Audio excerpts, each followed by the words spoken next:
Hey everyone, welcome back to the Deep Dive. Yeah. So today we're doing something a little different. We're partnering with Portal Mi Empresa. Oh, cool. It's an initiative by Inversiones Urbanas Centroamericanas down in Honduras. Okay. Basically, they provide all this business information to foreign investors who are interested in Honduras. And if you want to learn more, you can head to their website, portalmiempresa.com. Awesome. But, we're diving into some pretty juicy stuff today. Yeah. We're looking at Honduras's national energy company, ENE. All right. And we've got this official Honduran government document Okay. detailing a new executive agreement. Sounds interesting. Yeah, I think big money, debt management, presidential decrees. It's going to be a wild ride. I'm intrigued. Let's hear it. So what really stood out to me right off the bat is this document's not just some technicality, Right. It's a full-blown decree that approves a whole new regulation for how the government's going to issue bonds to help EE. To help them with what exactly? With their debts. Oh, boy. And we're not talking about chump change here. We're talking over 6.5 billion lempiras. Whoa, hold on. I know, right? That's a huge GE number. Can you put that into perspective for our listeners? What does that kind of debt actually mean for a company like ENE? Well, think of it this way. Imagine a stack of 100 lempira bills reaching the top of Mount Everest. Okay, I'm picturing it. Now double it. Wow. That's roughly the scale we're talking about. Yeah. For a national energy company, that's a lot of debt. It really makes you question their financial health, Yeah, for sure. It raises a lot of questions about their management, too. Absolutely. Yeah. So 6.5 billion lempiras is a lot. But the thing is, this isn't ENE's first rodeo when it comes to borrowing money. Oh, really? Oh, yeah. This decree actually references a whole history of authorizations for ENE to take on debt. So they've been down this road before. Big time. The decree specifically mentions amounts that were approved in the 2023 and 2024 national budgets. Over 7.5 billion lempiras in total. Wow, so this new decree is just adding to an already massive pile of debt. Exactly. And it goes even further than that. It authorizes the restructuring of their existing debt, too. Interesting. So it sounds like they're trying to manage the risk, but it also tells us this is part of a much bigger ongoing financial strategy. It's like they're juggling a bunch of different loans, just hoping that they don't all come crashing down at once. It's a risky strategy for sure. And to make things even more interesting, the Honduran government's stepping in to provide sovereign guarantees for these bonds. Sovereign guarantees. What does that mean for potential investors and for the Honduran government itself? So a sovereign guarantee is basically the government saying, hey, we got your back. If ENE can't pay back the debt, the Honduran government will step in and cover it. I see. So for investors, that makes these bonds a lot less risky. But for the Honduran government, it's a huge responsibility. Right. It's like promising to pay your friend's credit card bill if they can't. It could be a good thing or it could be a disaster waiting to happen. Definitely a double-edged sword. So what are the risks and benefits here? Is this a smart move for the Honduran government or a potential catastrophe? Well, on the one hand, it shows that the government is committed to ENE and might attract investors. But on the other hand, if ENE defaults, it could create a ripple effect across the entire country's financial stability. Right. It could impact everything. Taxes, public services. Even you as a Honduran citizen, you're potentially on the hook if ENE can't pay up. Exactly. So the stakes are pretty high. And speaking of players, this decree names a lot of them. The president, the secretary of energy, the central bank, the ministry of finance. What are their roles in all of this?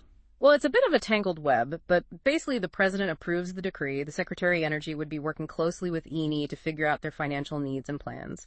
The central bank manages the issuance and trading of the bonds. Making sure everything's above board. Right, and then you have the Ministry of Finance. They're the ones ultimately managing the government's overall finances and assessing the risk of these guarantees. It's like a high-stakes game of financial chess. Absolutely. And just when you think you've got it all figured out, there are a couple of clauses in this decree that make you go, wait, what? Like what? For example, it authorizes EN to issue bonds before they even need the funds. And there's another part that allows the central bank to automatically take money from the Treasury if ENE can't make a payment. Those are interesting points. Let's unpack those. So issuing bonds before needing the money isn't completely unheard of. It can be a strategy to lock in favorable interest rates, but it also raises some questions about ENE's financial planning. Right. Are they being proactive or just kicking the can down the road? Exactly. And what about that automatic debit from the Treasury? Is that a typical thing or a sign of something more worrisome? It's definitely a safety net for investors, guaranteeing that they'll get paid. Mm. But it really highlights the potential burden on the Honduran government. It's like having overdraft protection on your bank account. It's good to have in emergencies, but if you're relying on it all the time, you might have a spending problem. Yeah, exactly. So we're seeing this really complex interplay between E&E, the government, and potential investors. But there's still so much to uncover. Sure. This is just the tip of the iceberg. We've got to dig deeper into the potential implications of this debt and what it could mean for the Honduran economy and ultimately for you, the listener. Right, because at the end of the day, this is about people's lives and their livelihoods. Exactly. Stay tuned.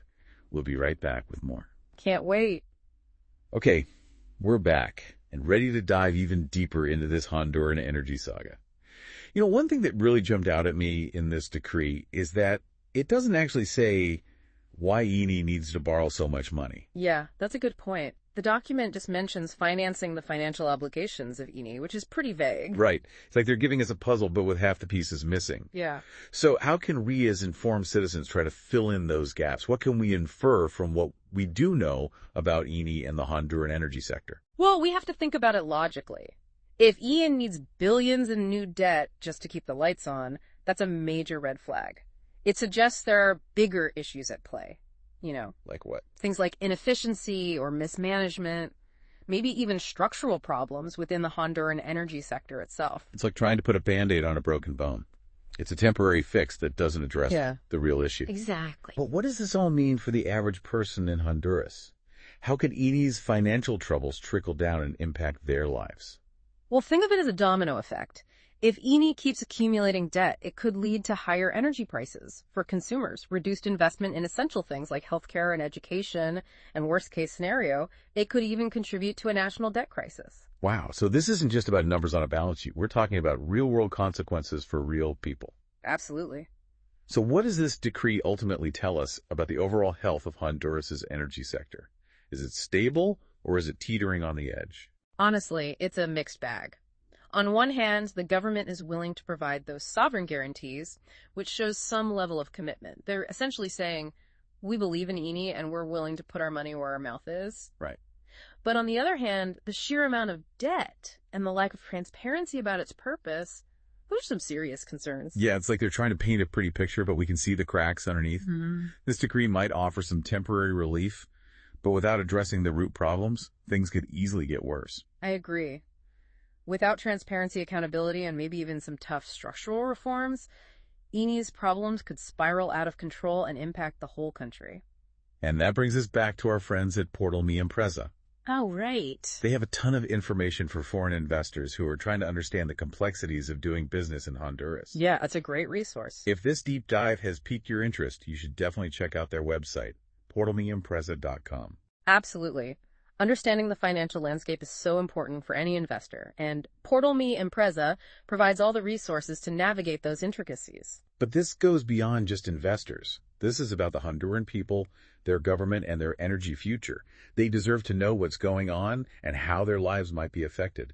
You're right. Transparency and public discourse are crucial for a sustainable and equitable energy future for Honduras.